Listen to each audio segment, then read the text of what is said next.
พี่น้องเบิ่งแบบพีดค่อยหลายเบิ่งเด้องาจุดสิฮักกูแล้วก็มันใหญ่เบิดเลยนะใหญ่แค่จังเดี๋ยวมันใหญ่เบิดอยู่มันลบไหมวะพี่น้อง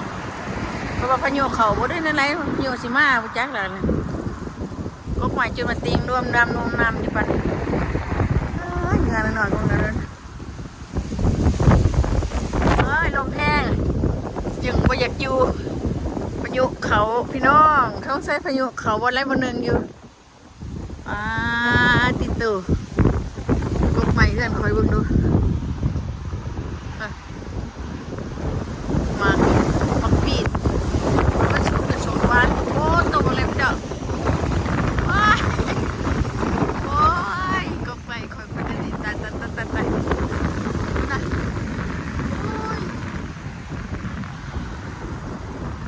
มันลมแห้งกระดักกระโดดจ้ะพี่น้องลมแห้งดูแต่ว่าลมแห้งใช่ไหมงานนี้ก็ได้ช่างล้างอยู่จะมาเขานะร้ายแฉร้ายบ่า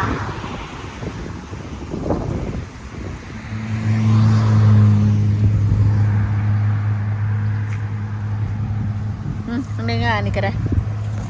ร้ายบอกคุณล่ะร้ายจะเป็นร้ายงานพอวีได้คุ้มกิดินละกึกได้เลยนะคันมันใหญ่บ่เนี่ยหน่วยมันโทกับปัดนี่ได้นี่นะหน่วยใหญ่หน่วยน้อยเต็มอยู่นี่ว่าจ้ะบ่ได้มาปิดหน่วยน้อยเอาแต่หน่วยใหญ่ไว้ปิดหน่วยมันได้ตัวมี2มี3ปิดถิ่มผู้ปีขนาดปิดถิ่มได้มื้อนี้บ่ปีนี้สิปิดบ่ได้ปิดจะผู้นะหลายดีนะโอ้ยจะไปสาดบ่ล่มดิ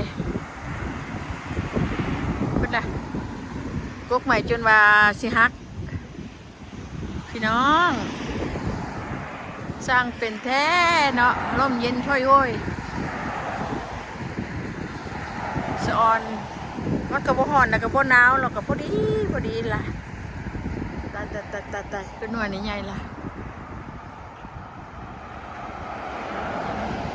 จะหน่อยสิเดี๋ยวเอามาหากินสมมากนี่มันใหญ่ก่อนเดี๋ยวมากินอยู่แถวนี้นะเคยมาขึ้นขั้นใดกินอยู่ด้วยติดตกมากไปคอยโปคอยดิมีอยู่บ่เนาะปีนี้คือเห็นดอกบัวลายปันใดนี่หมากอยู่บ่นี่เด็กก็มีอยู่บ่นี่มีหน่วยหลายเด้อเป็นเนี่ยบ่มีหลายคือปีกไก่หลายโคหน่วยดอกบัวจะนี่ขนอยเหยียบมียังไงดอกโปเด็กมีอยู่ปลายกินได้ชิตัดงาใช่ไหมทิมออกก่อนปลายก่อนนกกระเทียบนี่แท้ในนานบ่ได้ปลูกได้ใช้มันเนี่ยเกิดดอกมันเกิดตกลงเป็นต้นทีได้บ่ได้แบ่งออกว่าท่านบ่ไว้มันอันนี้เขาเอามาปลูกเองเขาเอามาปลูกนี่เขาเอามาปลูกด้านจุดนี่อย่าให้มันห่าง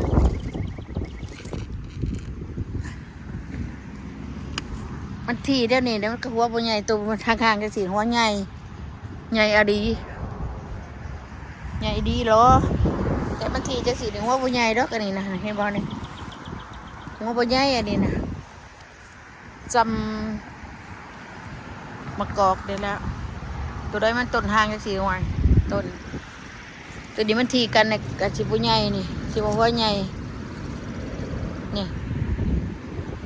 ชิบุหัวใหญ่นะคือสินะสิปันหนึ่งกลางเนี่ยอันนี้คือกันนี่บริโภคบริแบงนี่นี่เห็นป่ะเต็มอยู่นี่เบิดทัวมาได้นี่เบิดทัวมาในโต๊ะกูอยู่นี่หัวหนึ่งเลยนี่นี่ก็หัวหนึ่งนี่ตัวได้มันมีหลายหัวหนึ่งปักแปะลูกปฏิมาติมันก็หลายคือเก่าไม่ยั้งอันนี้คือว่าเหี่ยวแต่งเลยเขาเดี๋ยวก็มาซ้ำน้ำในตัวซ้ำเขาพี่อันนี้ก็บริแบงนี่เห็นมั้ยครับเบิดทัวมาได้นี่นะเบิดกี่พัวมาได้นี่มันเหี่ยวรดหนามันยาไปตัวได้ใหญ่ก็กินตัวได้บ่ใหญ่ก็แล้วเหี่ยวก็บ่ได้มาเก็บอื่นก่อน มื้อนี้ยังค่าปีใหม่อยู่บ่ทันได้เก็บดอกเดี๋ยวปีใหม่เพิ่นสิได้มาเก็บเห็นไหมอันนี้ต้นในกลางสวนขึ้นหน่อยอันต้นวิอามันเบี้ยต้นนั้นละเอามากินได้ในถิ่มเลยจ้ะก็ลกไปถิ่มน้ำแน่ยกมาใบนี้น้ำแน่งามแต่ว่าลมแพงลมก็ได้ตัวนั้นตัวเดะเพียงว่าหายก็ได้ได้เพียงเลยได้บักอันตัวเดะเจ้าก็ชีวิตได้ก็ออกวัดชีวิตในดีวะจะมันสมบูรณ์แท้นี่ตัวใดก็ออกเท่านั้นนี่ที่เสออนหมากอันนี้นะบ่มีหยาดบาลนบ่มีหยาดบาเชียอันนี้นะหน่วยได้ก็หน่วยน่ะนะติดรถนี่นะได้เริ่มเป็นดันนี้นะหน่วยดันนี้นะนี่เป็นหน่วยเลยนี่นะนี่แม่นั่นนี่พี่น้องนี่เดือนหนาได้กินได้นี่ซุปได้นี่มันไหวได้นี่นะคุณเครือมันขนมกระกายมันสิละกายมันสิแล้วมันยาวนะมันบอกขืนราคากับว่ากายจะสิละเป็นหน่วยพวกอะไรนี่พอรอไปแล้วอยู่นี่อันนี้แล้วสิได้กินหลายดีได้พี่น้องเอ้ยคูงาคูตาใช่ไหมนี่นะดอกนี่บ่มีเสียดอกอันนี้นะโอ้ปลูกง่ายเครือเดียวเนี่ยกินกับบ่ไหว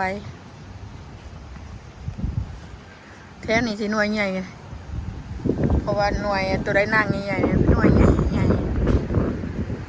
มันเป็นไข่คือเกลือหมักม่อนนะพี่น้องชมหวานๆคือหมักม่อนนั่นแหละบ่ได้ใส่ยังมันอันนี้บ่ได้สนบ่อยากว่าสิใส่อีสังเพื่อนนี่ก็เอาอันใหม่มาไก่ไว้มันลาบนกสวนโผล่บัดว่าชุบเลยลาบสาบอยู่แต่สีงามเนาะพี่น้องเนาะเดี๋ยวมาเก็บเทละคุพอแล้วนี่นะโอ้ยสะออนดิพี่น้องอันดมนั่นนี่ก็เห็นบ่พี่น้องมากใหม่ดิอันอื่นเนี่ยจับหนักอันนี้สบายปีนี้ก็ดั้งเดิมปากปลูกปากอันขอโทษก็เดิมปลูกปากอันละแจ้ง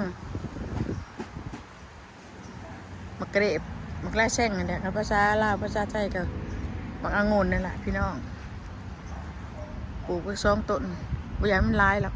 ปลูกหลายอยากกินเวิร์ดมี2 คนพวกเมียจะกินอย่างกระโดดกับบ้านได้กับพวกก็บ่ได้กินอีกบ่คืออันนั้นได้พวกข่อยแล้วก็กินบ่ให้มันสิได้กินหวานที่มีแต่ข่อยนี่ละเริ่มต้นก็ได้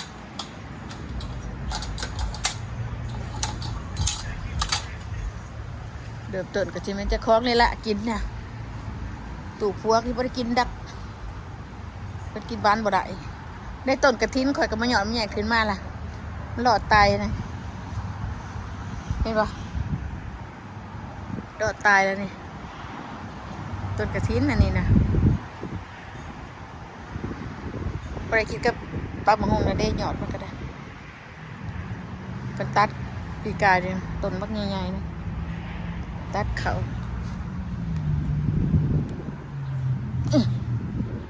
อันนี้กกโสมนะพี่น้องโสมกินด้วยเซิร์ฟโสมก็ดีกับบูละปลูกบ่ได้ก็ขึ้นง่ายๆนี่ง่ายแท้ง่ายว่ากกโสมอันนี้นะอันนี้ก็ยุ่นนี่บ่ได้เฮ็ดหยังมันหัวคือเต็มอัดอยู่นี่ละอันนี้มันเบี้ยบักเด่นใหญ่เนาะเฒ่าเนาะเบี้ยบักเด่นใหญ่กินแล้วก็เอาในมันถิ่มไว้นี่เขาปลูกอย่างไรจะบอกให้เขาปลูกอย่างไรคิงมาเขาลืมเลยนะดื่มจังไดโอ้ในนี่ตักออกลายดีเฒ่านี่เน่เฮามาบ้านนี่นะจะเป็นอันนั้นมันเด้อบ่ดกหรอกใหญ่จังหน่อยสิจิ้มใส่ดินสิเอาตั้งแต่อันนี้ได้ออกบักเด่นนี่ได้ออกไปปลูกบื้นก่อนใหญ่ก่อนยังหน่อยบ่ทันใหญ่อันนี้เขาว่าบ่แม่นดอกตะเว้นได้เขาว่าบ่แม่นดอกตะเว้นได้จะว่าแม่นป่ะต้นตะเว้นแม่นบ่คือบักแตงเขากระปลูกได้นั่นนี่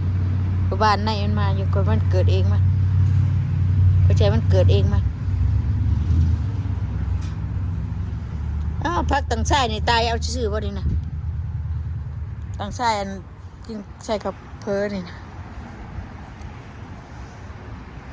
โอเคพี่น้องอยู่ดีมีแห้งเด้อพี่น้องเด้อ